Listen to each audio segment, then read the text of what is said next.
Perekonomian Indonesia berhasil tumbuh positif mencapai 7,7% year on year pada triwulan kedua 2021 dibandingkan periode yang sama tahun lalu. Demikian catatan Badan Pusat Statistik dikutip dari kantor berita Antara. Kepala BPS Margo Yuwono dalam konferensi pers di Jakarta mengatakan kalau dibandingkan dengan triwulan 2 2020 atau secara YoY maka ekonomi Indonesia tumbuh 7,07%. Margo menyatakan pertumbuhan ini dilatar belakangi oleh upaya pemerintah yang gencar dalam menjalankan program vaksinasi sehingga mampu meningkatkan kepercayaan masyarakat untuk melakukan mobilitas.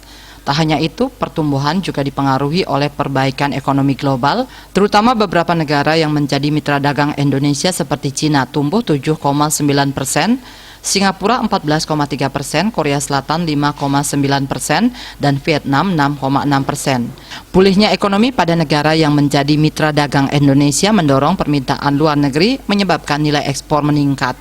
Sebelumnya BPS mencatat terjadi kontraksi dalam perekonomian Indonesia pada triwulan pertama tahun 2021 yaitu minus 0,74% sehingga secara kuartal Q2Q ekonomi naik sebesar 3,31% pada triwulan 2 2021. Pencatatan di zona positif ini merupakan yang pertama kalinya sejak ekonomi Indonesia terkontraksi pada triwulan kedua 2020 yakni hingga mencapai 5,32%.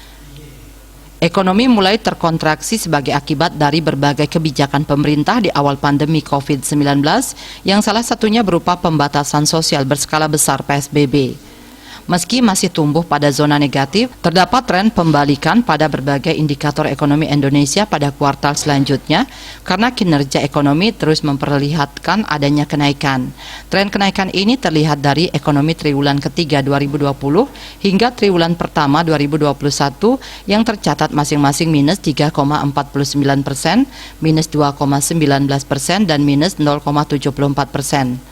Menteri Koordinator Bidang Perekonomian Airlangga Hartarto sempat memproyeksikan ekonomi pada triwulan kedua 2021 bisa tumbuh positif sejak tahun lalu, yaitu mencapai 7%. Bali Post melaporkan.